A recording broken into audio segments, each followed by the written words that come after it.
Mais ce qu'on ne pouvait pas faire avant, c'était l'effort qu'allait fournir Claude et le modèle Opus 4.7.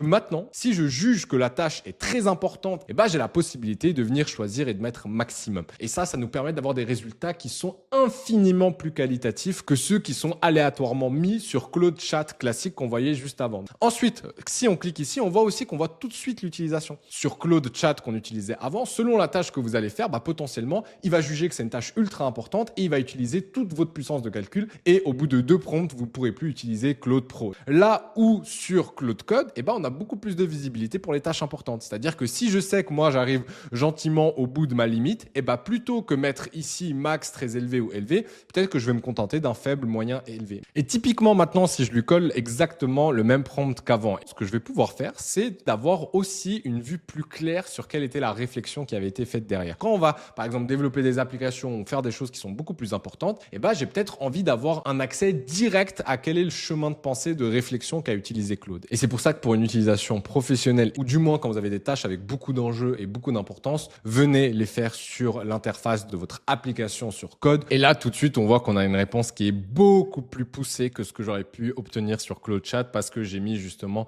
la capacité maximale de réflexion, ce que je pouvais juste pas faire dans les fonctionnalités sur Claude Chat. Et on voit également le nombre de tokens qui vont être consommés en entrée, en sortie.